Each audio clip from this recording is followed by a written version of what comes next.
And now, Pujya Atman Shri Swami Jyotirmayananda commences tonight's Satsang with a Sanskrit peace chant. Om Purnamadaha Purnamidam Purnat Purnamudachyate Purnasya Purnamadaya Purnamevavashishyate Om Shanti Shanti Shanti. We begin with mystic song by Sri Swami Lalitananda, played and sung by Sri Swami Umananda and Rajneesh. Our song tonight is based on a poem by Swamiji. It's called O Krishna.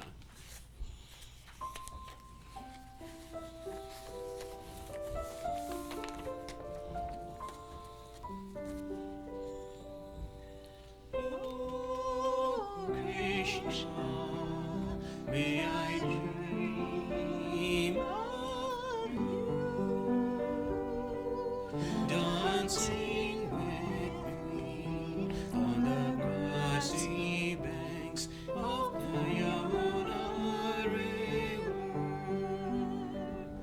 Oh, Krishna, abide in my deepest thoughts and unspoken feelings, singing the melody of eternity. May my soul merge with you. May my waking hours be filled with the sweetness of your greeting. May my life flow on like the Yamuna river, sparkling with your smile, merging with your divine love.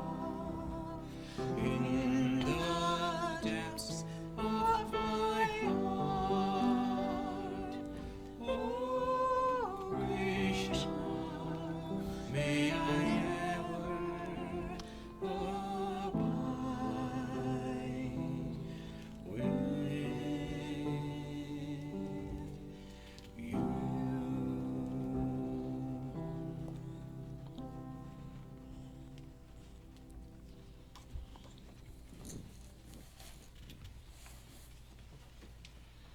We are recording from the ashram of our revered Guru, Pujya Atman Shri Swami Jyotirmayananda in Miami, Florida. Today is September the 26th, 2018, Wednesday evening, and tonight Swamiji will be lecturing on the Yoga Vasistha. This is series 2018, class number 77. And now Pujya Atman Shri Swami Jyotirmayananda. Om Brahmanandam Param Sukhadam Kevalam Jnanamurtim Dvandvatitam Gagan Sadrisham Tattvamasyadi Lakshyam Ekam Nityam Vimalamachalam Sarvadhi Sakshi Bhutam Bhavatitam Trigunarahitam Sadgurum Tam Namami. Om. Adorations to Sadguru, who is Brahman, the giver of supreme bliss, embodiment of pure consciousness, one without a second, vast as the ether, infinite, eternal, beyond the three gunas and their modifications, the supreme preceptor. Yoga Vasistha Utpatti Prakarana. We are in the section 99. Profound insight is being given into the role of mind. What does the mind do? And how can you unmind it? You have two choices. Go on minding the trouble, or unmind yourself and be free of trouble forever.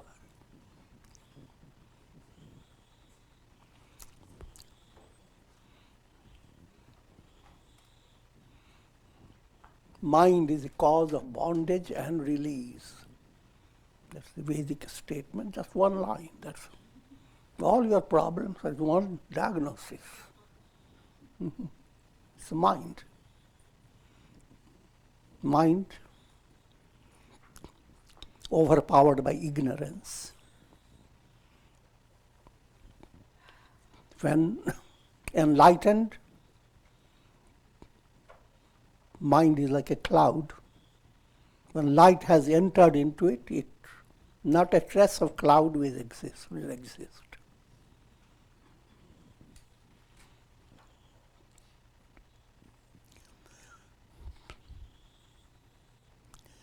When the mind is disciplined by yoga and allowed to meditate upon the self, then it is negated by the revelation of the self. This gives rise to cessation of grief. The same thing what I told you in brief.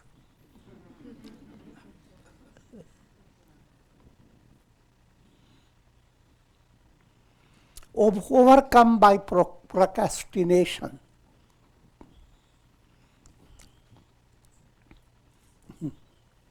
Let me give you a flavor of the original Sanskrit. Manaha pramadat vardhante dukkhani giru kutavat tadva sha deva nashyanti suryasyagre yatha. Overcome by pramada. Pramada is translated as procrastination, but it is a deeper, profounder meaning behind it. What makes you do nothing about your problem, you just go on with it. Now, with slight little opening in your mind, I'll do it some other time. Yes. Ultimately, soul is not going to die. So, not in one birth. What do it next birth? If not today, then take another day or next month.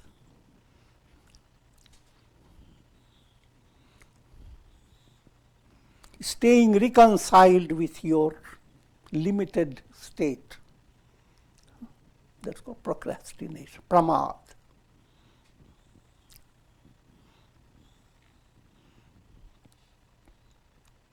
Overcome by pramad, when a person does not restrain his mind, miseries begin to grow into mountainous proportions. Girikutavat, misery, you think, grows like a mountain. Ordinary little hills, or you can make cross over. When we become mountain, it's completely difficult, impossible. But when discriminative reason is exercised, when viveka buddhi develops as a result of your sadhana, your practice of integral yoga in daily life, your ability to assimilate the teachings of the scriptures led by Satsanga, when that happens,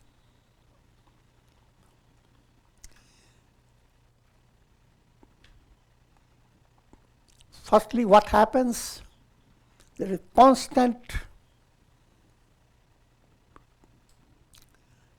awakened state, Jagrat state. You are not ignoring your problem. You are aware of it. And aware of it, and you are exercising your vichar in relation to your problem. Then what happens? The mountains of pain begin to dissolve, even like glaciers before the rays of the summer sun. So even though it has been so mountainous, but all are like glaciers, and the summer sun goes on dissolving it.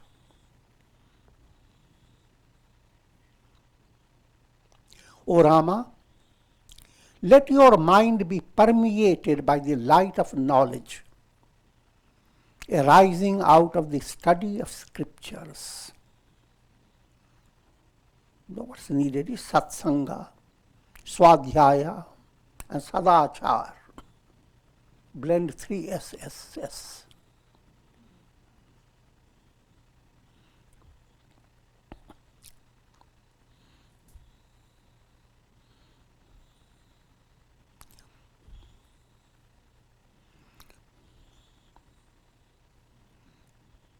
As a result of that,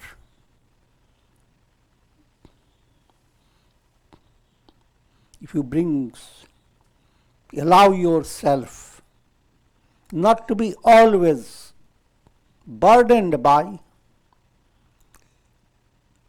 worldly knowledge, worldly news constantly pouring through your mind, then that's contrary to satsanga.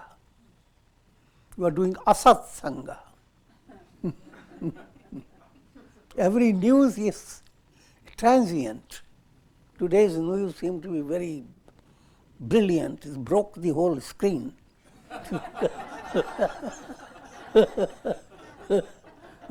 the screen repairs itself.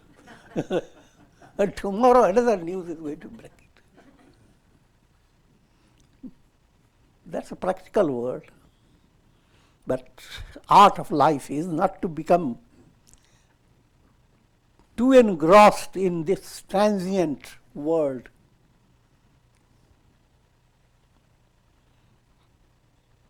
And allow profound insight into scriptures. Allow that insight to grow. And that is done by satsanga and swadhyaya. Through satsanga, you become drawn to begin to develop keen interest into study of Vedanta, like Yoga Vasistha, Raj Yoga, Bhakti Yoga, depending upon your sensitivity and your choice, you can be drawn to any scripture that inspires you.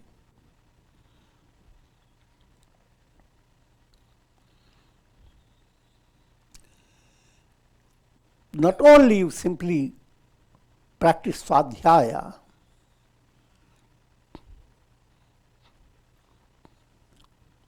you bring sadachar, sat-achar in your daily life.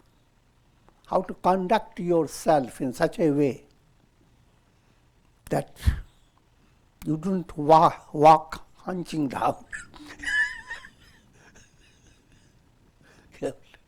Humor. But that's it. In other words, you must have your hand, heart and head in harmony. Your karma yoga, your hand. Bhakti yoga and dhyana yoga is your heart. And your head thinking. All these three must go together. Simple way, integral yoga. Allow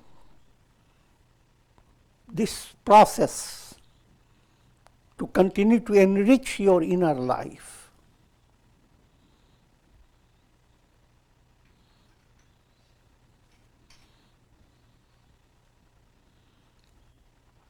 As a result, you will attain liberation even in this very life.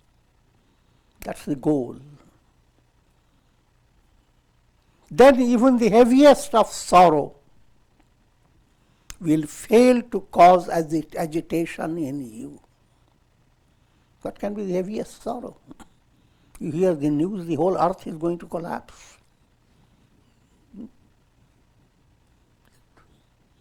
A planetary conflict has developed. I'm joking, but that's really not the big problem. Seems like a big problem. But we must realize the real problem people have is internal worries, anxieties. You can't compare the anxieties with falling of mountains and rivers and all that, and shattering of the planet. All that seems a very big problem. But the real problem, if that is the problem to face, you have no problem. One little brick will take you out of this problem. So that's not a real problem. That's a blessing.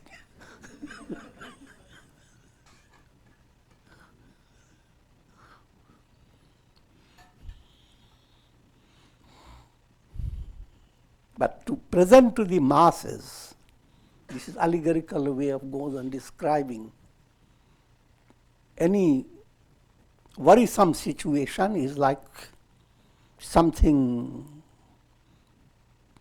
drastic is happening in the world. The mountain is crashing.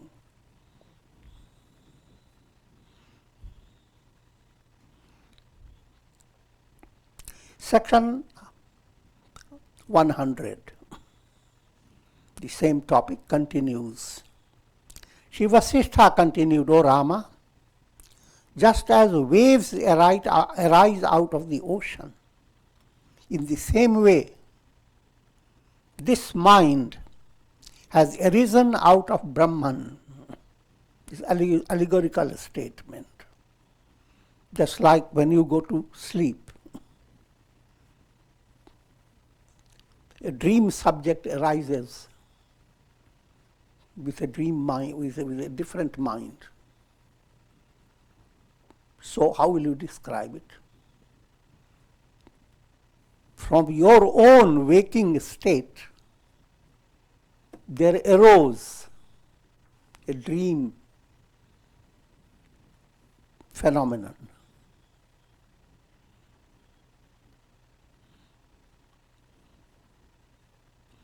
But the fact is, it didn't arise in a realistic way.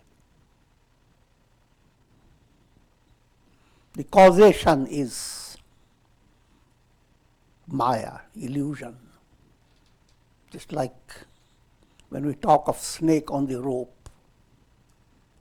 is suddenly becomes a snake for you, and you are tortured by it and go through lot of problem. But when you come to find the cause, the rope alone is, and it never created the snake. But while you were in trouble, the limited palabras are used, that whatever is frightening you is snake on the rope, and the snake came out of that rope.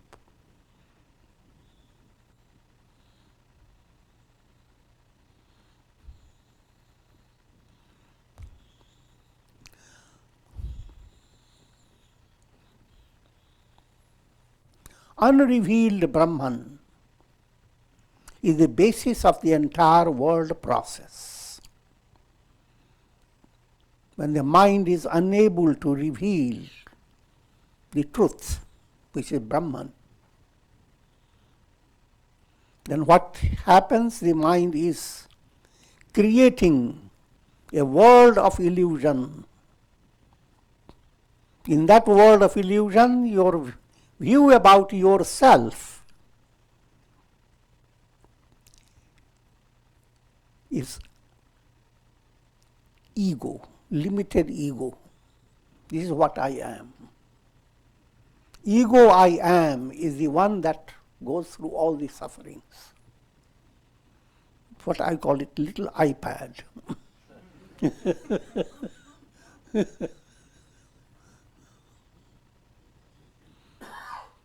And the resolution is bring big iPad.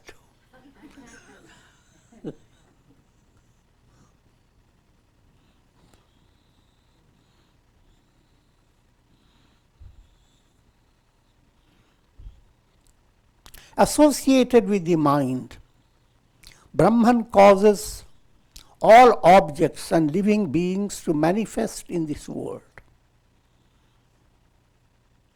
The Absolute is all powerful. His powers manifesting through the mind and enveloping the entire creation.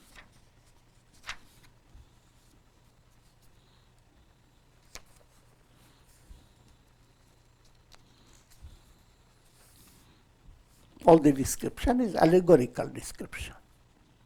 Just like you are watching a cinema show and you are told that it is the screen which is giving value to every frame of picture you see in the show.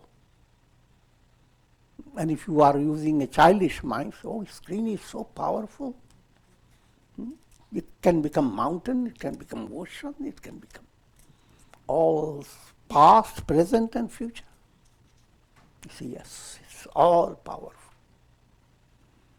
So when we talk of God as all powerful, you must realize that's the level. Kid mind is being told the almighty power of God. We have to figure it out correctly.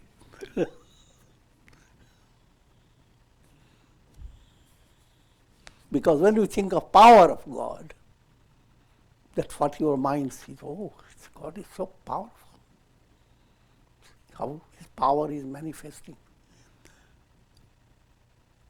What I'm leading you to understand that in sadhana process, as you are growing, all these descriptions of God and what He can do are perfectly in order. Whatever way you are introduced to God helps you to advance.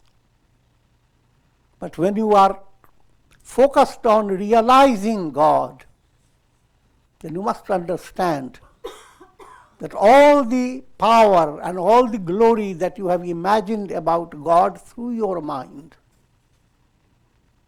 is nothing compared to what God is.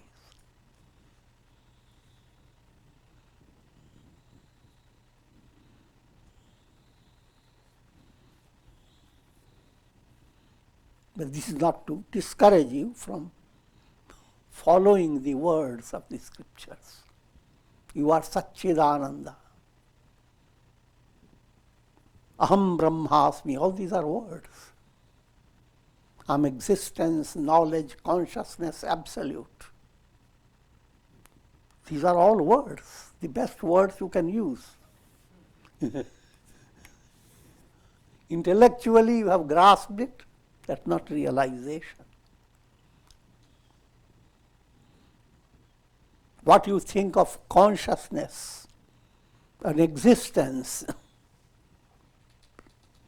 if at all God is to be described, it is even million times that your concept is lesser than what God is.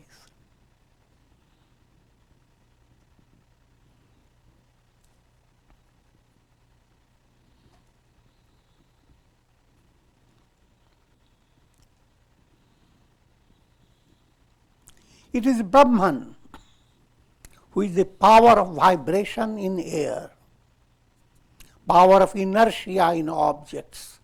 Objects fall, that's in an allegorical way to be described, how objects want to be staying in their own position. The power of fluidity in water, the power of luminosity in fire, the power of vacuity in the ether, the power of existence in all that exists. Allow your mind to understand that. All the power of the 5 elements that one experiences, the entire world and all is explained in the terms of 5 elements. The earth element, the water element, fire element, ether element, air element.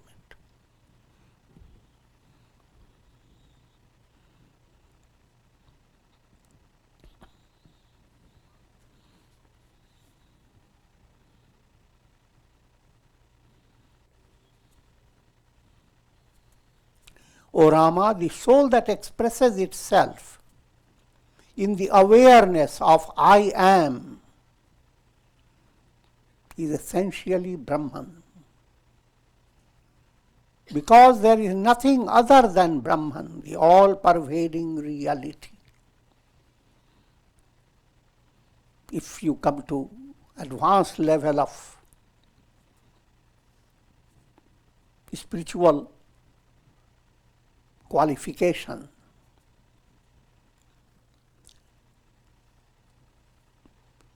then it becomes easy to understand the importance of who am I. The mind is so busy trying to understand the world. By developing a false concept that happiness comes from objects of the world, and let me understand how to get those objects, how to maintain under possession and so forth. But one simple point, the mind, it eludes the grasp of the mind.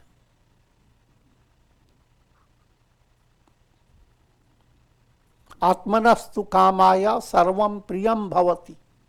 For the sake of self, all becomes dear.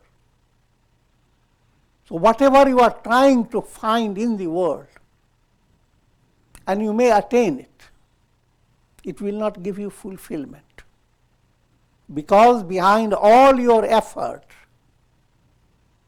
the real urge for the mind is to know who am I. The real urge in your personality is to discover your identity. All things you love,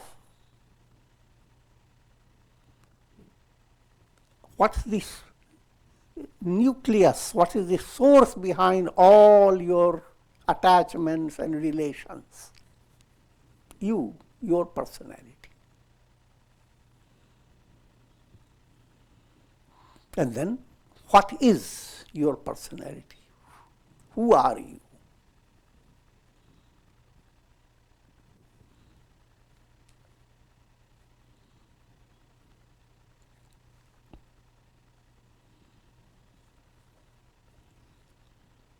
The reincarnating soul and the mental process are mere appearances in Brahman. Even the world that abounds with the powers of Brahman is essentially Brahman, because there is no difference between Brahman and his powers. Just understand, all that you see in your dream, they are nothing but the one who is lying on the bed. It is his consciousness that has created all.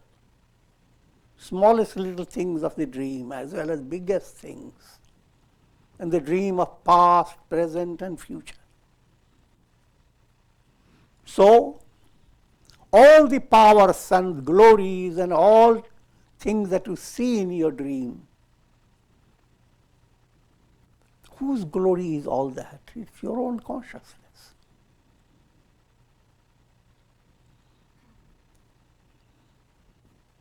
Now use the same logic. The real I am is like awakened state. But it's not ordinary word of awakening, it's awakened in a mystical way. Instead of experiencing things through your mind and intellect, experiencing through intuitive vision, what known as sakshatkar, direct awareness of Brahman.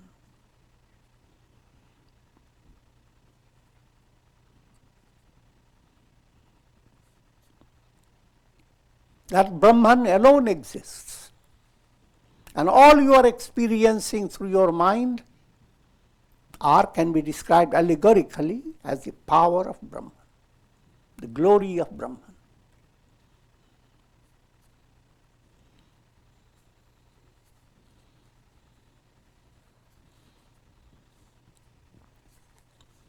Karma.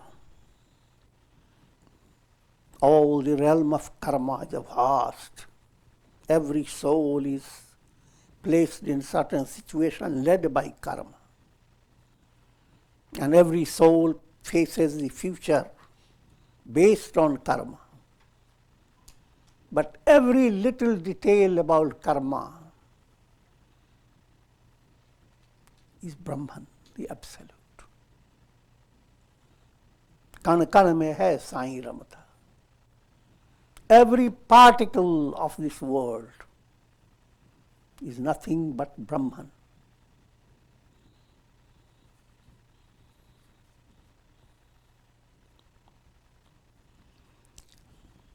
Next, the illusion, I am the doer, karta. That's, if you were to ask, who is the doer behind it? Who is the enjoyer? See, the sun, its illuminations do so many things. So allegorically, if you were to ask, who is doing all this?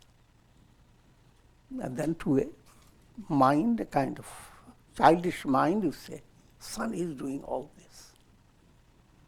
And to grown-up mind, sun is not doing anything. Sun is simply shining. All this that you are seeing being done by the sun is your product. Your perception, your vision is limited. Your brain is limited. So how you are seeing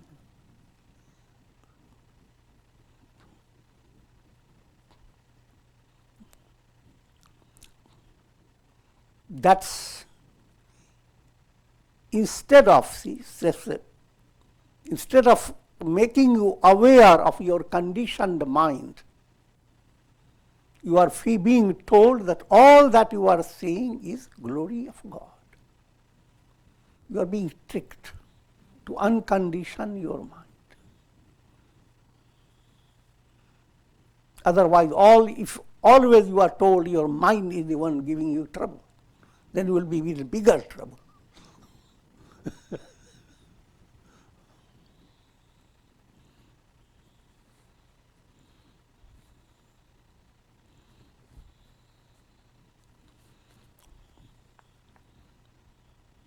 Birth, death, and all other expressions of the world process are nothing but Brahman. When ignorance is removed, the taintless nature of Brahman is realized. In Brahman there is neither greed nor infatuation. This Brahman is beyond mala. All impurities, three things are moved away if you attain Brahman. Mala, gross impurities, anger, hate, greed, etc. Vikshepa, subtle impurities in your subconscious. And avarana, the veil of ignorance in your deep unconscious. All move away. And that's the result of realizing Brahman.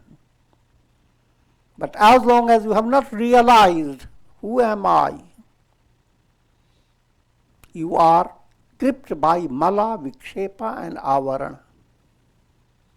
In every embodiment that you come, these three are always there.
just as a friend, when not accepted by the mind as a friend, becomes a stranger.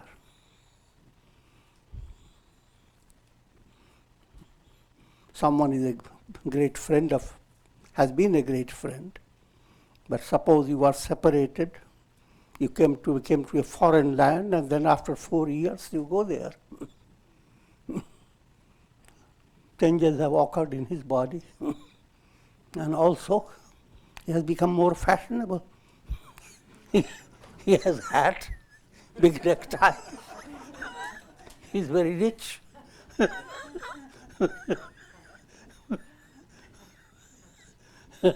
You meet him and turn your face away because you don't recognize him as a friend.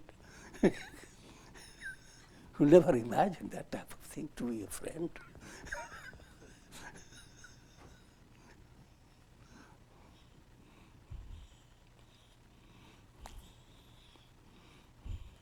And for several days, you just don't, whenever you see your friend, move away. And somehow a confrontation takes place. Friend, why is it you avoiding me? Don't you know? Oh, show me your arm. Oh, I can see what's imprinted in your arm. Oh, that you are my friend. I'm joking.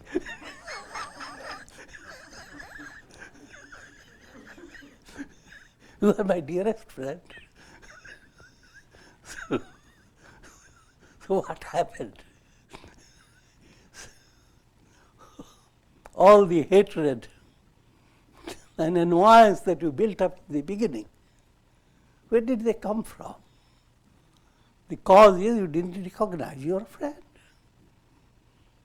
Simple way to understand it is misunderstanding that brings all the troubles.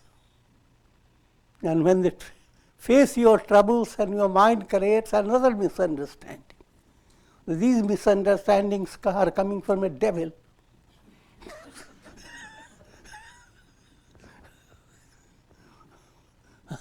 And I have to kill that devil in order to come to healthy state. But misunderstandings have no source, no reality. When you destroy them, nothing is there. Not even vibhutis, no ashes. When darkness is destroyed, no trace left anywhere. That's the big, subtle mantra behind Upanishadic teachings. Asato ma sadgamaya, tamaso ma jyotirgamaya, mrityor ma amritam gamaya. That means all this world is asat due to mental illusion. So lead me to Sat. Sat is the reality. You are not going to create anything. It's already there. It is Sat. And your concept of darkness, you are groping in the world of illusion. The darkness also is not a reality. The reality behind it is light.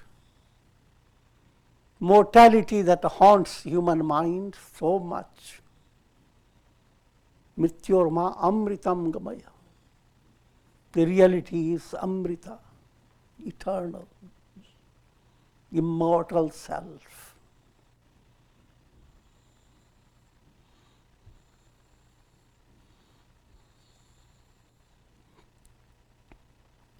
The self knows no bondage. The erroneous notion that I am bound is nothing but mere imagination. The term imagination is not in ordinary day-to-day parlance. Imagination here relates to develop a subtle understanding of illusion operating through the mind.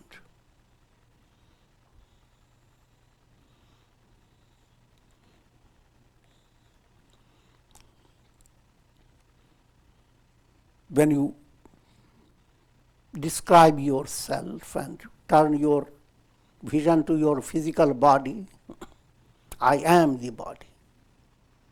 In Upanishadic language, it is imagination. It's not real. I am the mind. I am the senses. All this is imagination. Because you hold an iPhone in your hand and you say, this is me, look.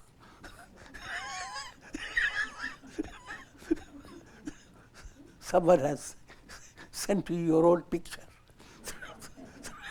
And you are showing to people, look, this is me. So, how cute it appears.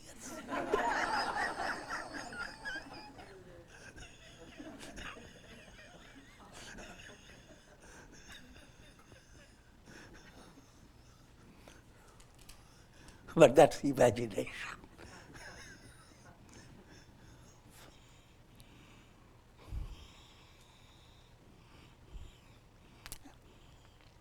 The entire range of experiences in the realm of bondage is called imagination.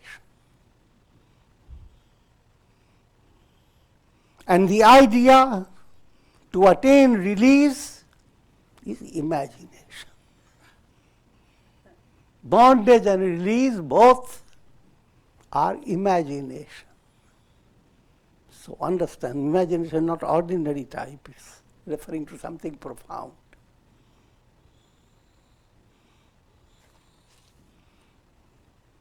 What Vedanta calls it, avidya, ignorance.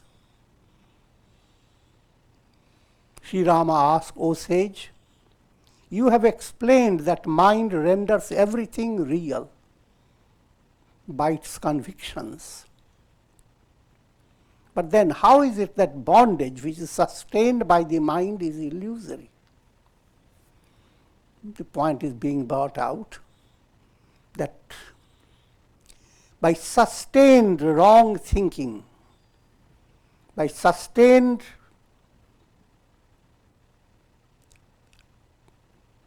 if you allow any idea, any notion to be sustained, then that becomes your reality.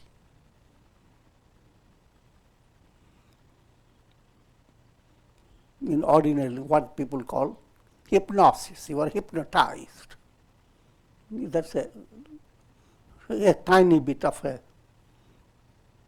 same type of phenomenon. Everyone has deluded himself by a sustained awareness. I am the body, I am the body. You don't go on saying it, it's automatic. Similarly, your mind. You don't even question the mind. But all the ideas and thoughts that come, they are sustained again and again. If you continue to hold on to a negative way of looking at things,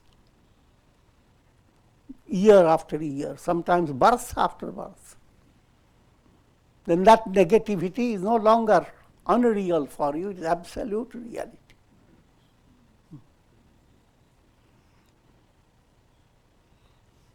But when I said absolute reality, you have to now understand subtler meaning. Absolute reality is not possible by ignorance. Absolute reality is always the absolute. So in other words, all the karmas you are creating through your ignorance, they may give you a sense of achieving something great that you have created by your karmas. But all those creations are illusions.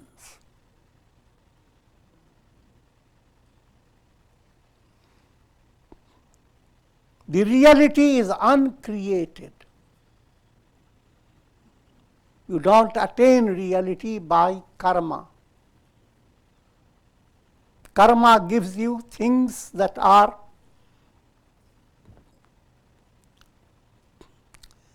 based on your mental concepts.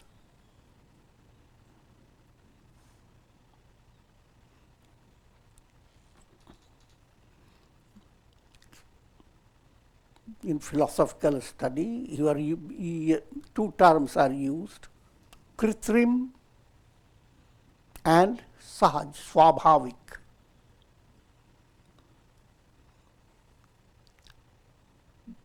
Divine self, the self in you is swabhavik, is always there, eternal. But led by your mind, you are constantly creating things that appear new to you.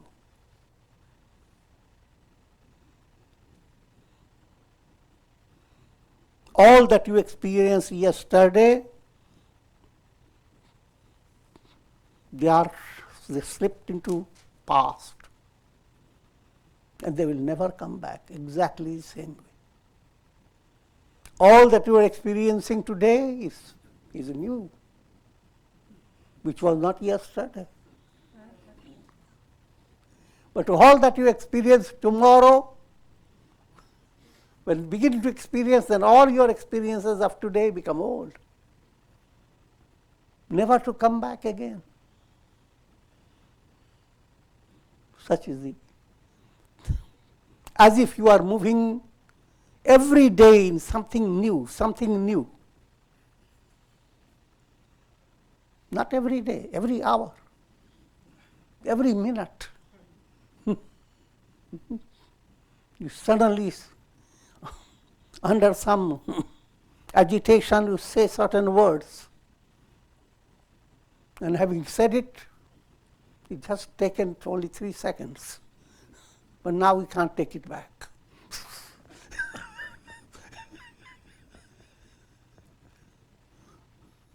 So that's the way you face the world that is constantly moving, constantly giving you something new that was never before.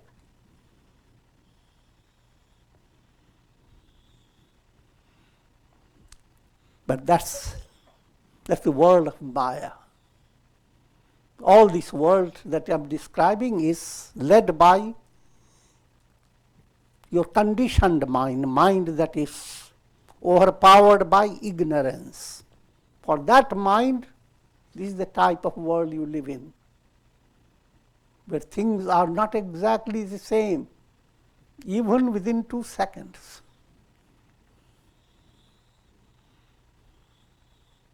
However, when Maya moves away by enlightenment, the Absolute doesn't need to express itself, changing as it were day by day. There is no time, no space. Absolute is like the sun, ever shining. For human beings, the sun is the cause of day and night. And if you are in night, you have to wait for the sun to rise. And sometimes you don't know whether the sun is rising or you are rising.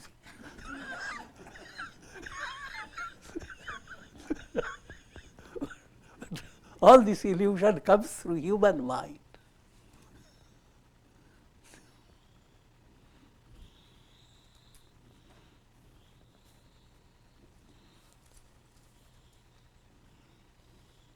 O Rama, the realities of dream become illusory from the standpoint of the waking state. So too, the realities created by mental convictions are perceived as illusions when the mind turns to the wakeful state of liberation. So all that you has become a intensified experience, this world is real. That begins to fade away if you move towards liberation. You begin to develop that type of understanding. This world is not the reality. Your vairagya moves in degrees until you come to that state that the entire world is nothing but just a big zero. Even that is allegorical.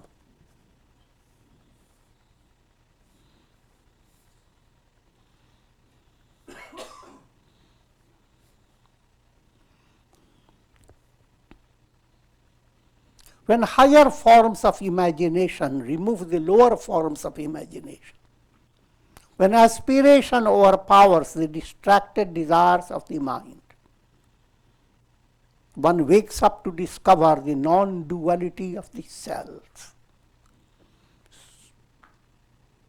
Attainment of self-realization is progressive.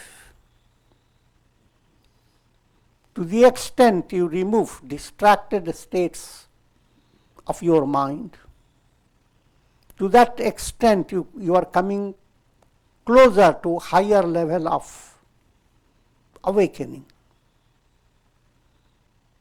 Until we are fully awake, then the entire world moves away.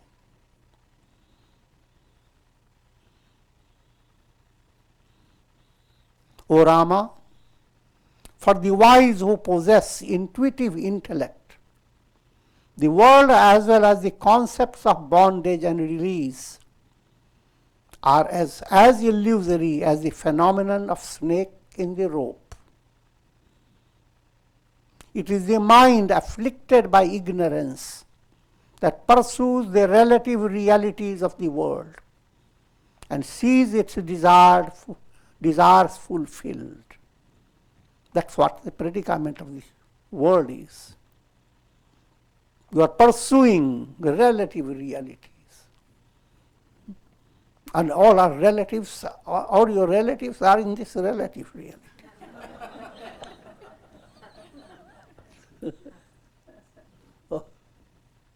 All your near and dear ones.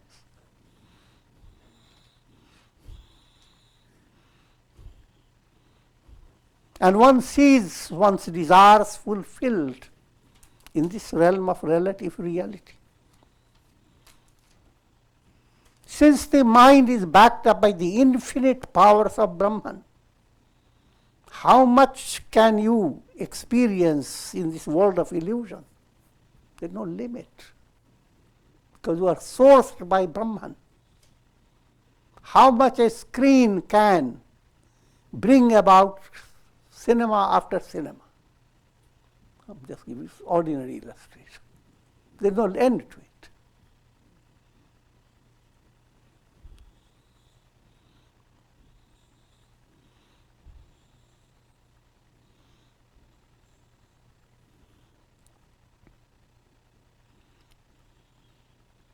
One can accomplish whatever one desires by the one-pointed focus of the mind. Make it positive, tamasic, rajasic, sattvic. Whatever becomes the object of your focus. Nothing is impossible in this world. If your object of focus is to create a personality that was never before, face with 10 noses.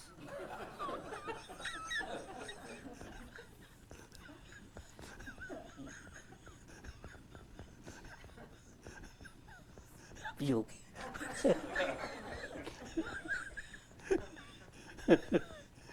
But in this world, nothing is impossible. No. Whatever is possible for your mind to imagine can become your reality. And why does it become your reality? Because you are sourced by Brahman. And Brahman is infinity. So, there is no dearth of attaining things in this world.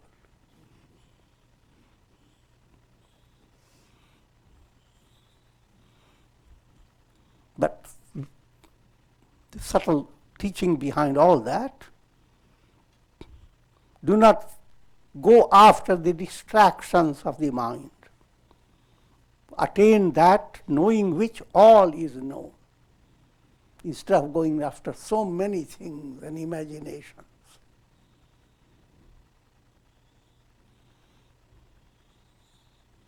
And that would imply allow yoga sadhana to enter your life, satsanga, sadachar, seva, speaking in Vedantic terminology, listening, reflection, meditation, in bhakti terminology, listening to the glory of God, doing japa, offering adorations, developing a sense of I am, an instrument in divine hands, nimitta matram. I am a slave, God is the master. Or God is, it's like a baby. And all my love goes after God. For I am a baby and He is the parent. So all the different ways evolved by yogas, 4 yogas, you will start practicing them. Then ultimate result is you attain self-realization. You attain yoga, union with God. Until then you are in a state of viyoga, separated from God, trapped by Maya.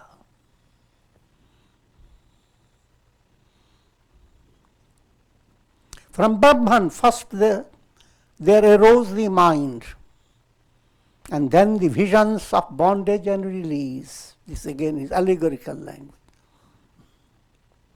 Because when we study this causation, first comes Brahman. We study the causation of your cinema show.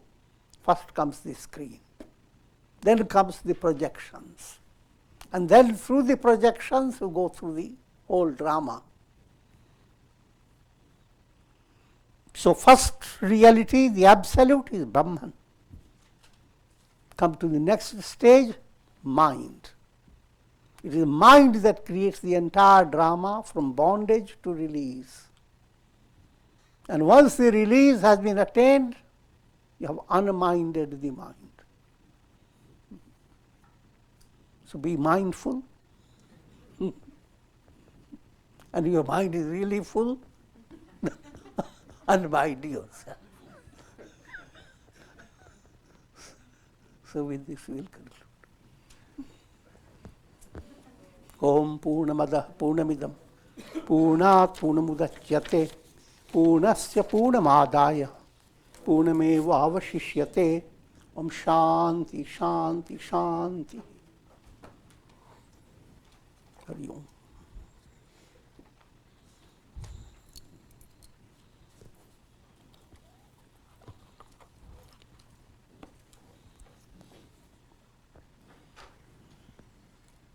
This is the time for questions.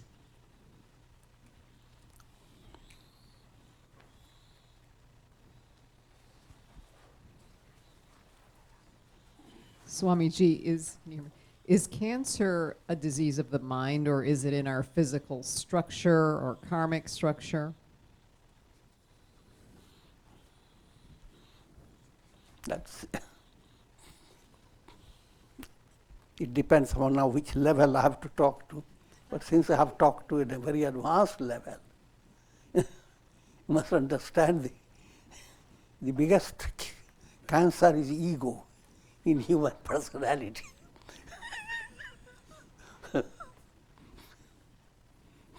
And it's removing the ego from your personality. That type of surgery is needed. Come back to a simple way. Cancer is a disease of the body, But then body itself is a disease for the soul. The idea I am the body is not in the body. It's a mind. And it is the mind that informs you or keeps you constantly aware. I am the body. But whenever there is a stage where body is rendered insensitive, you don't miss the body. You go through certain surgery, and after all the surgery is over, wake up, say, is the surgery complete?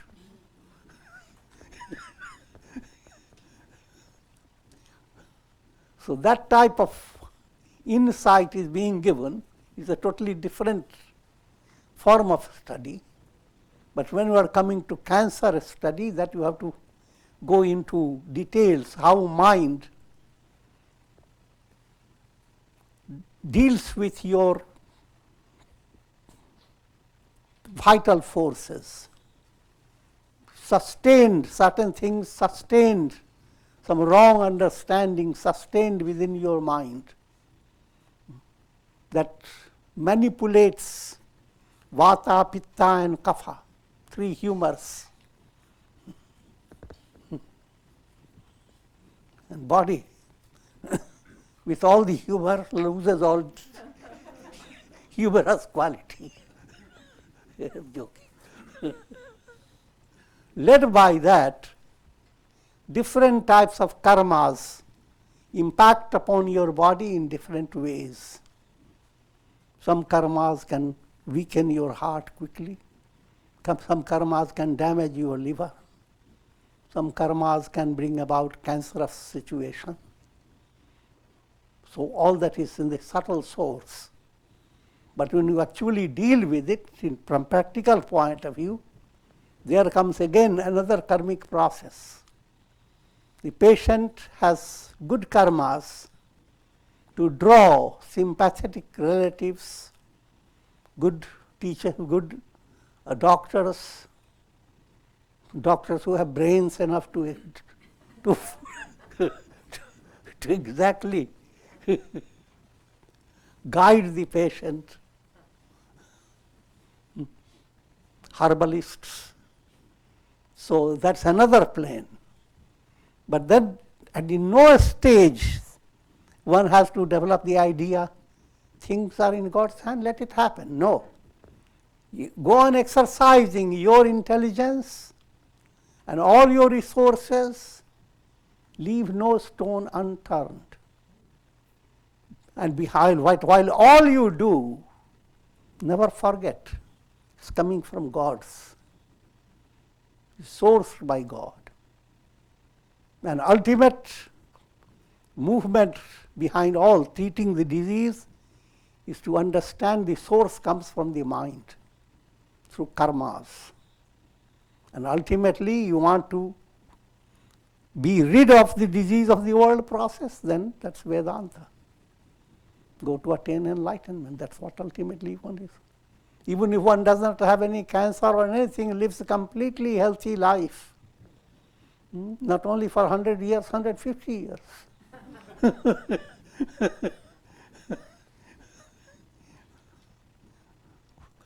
From a broad point of view, what does that mean? You kick the bucket, you take nothing out of it.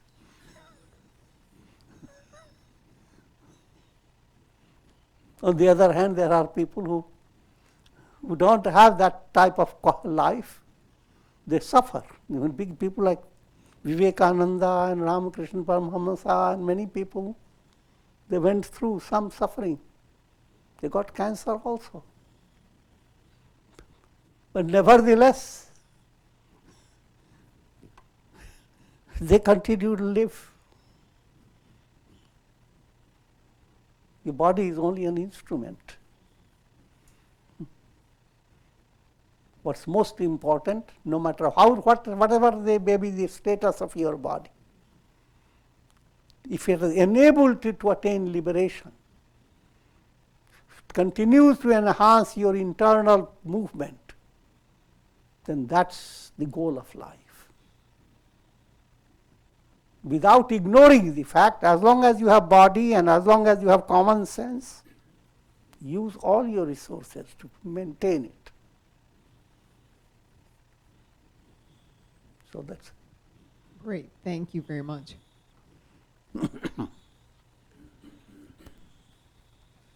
Gurudev.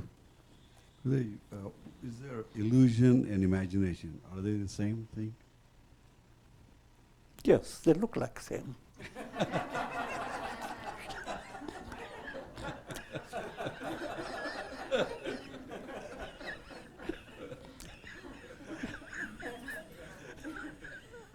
Then there was a higher imagination for aspiration, a lower imagination. That imagination is called affirmation.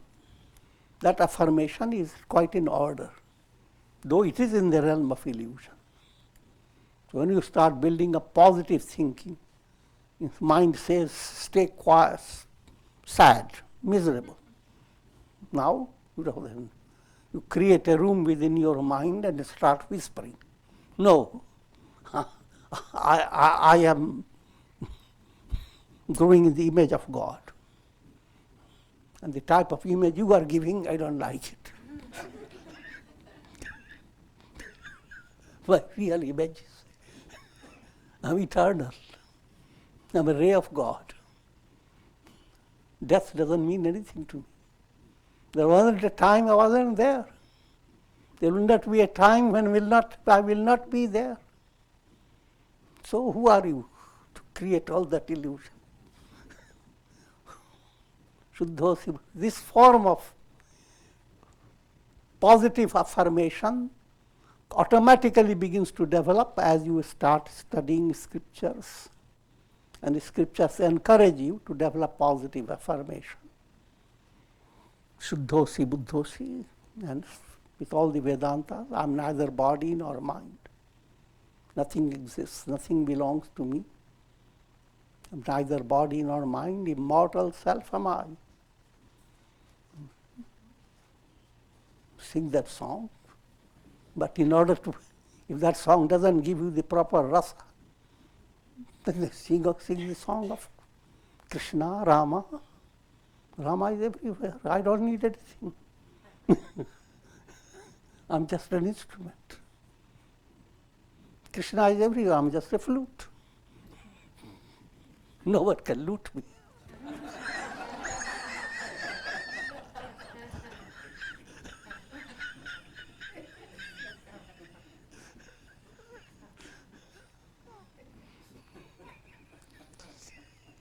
Okay.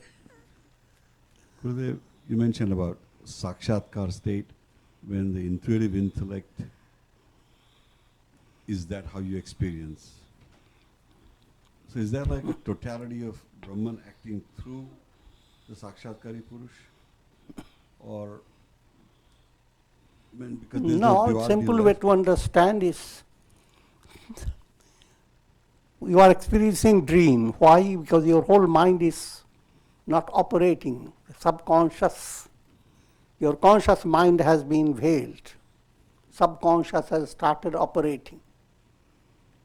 When you come to a bigger integration, then subconscious and conscious become in harmony and there is no separation. Then the dream moves away. What I am trying to say, through a conditioned mind led by karma. Every human mind is conditioned. How it is conditioned? Led by karmas. No two minds are exactly the same. So through each mind, there is a whole world process. So ask any person, the world, his world. If that person's world is beyond your imagination. But while all this is so, it is just like through a blue glass, everything is blue. And then think of glass having different type of lens effect. So, even though another person also has a blue glass, there is a little different lens effect. So what he sees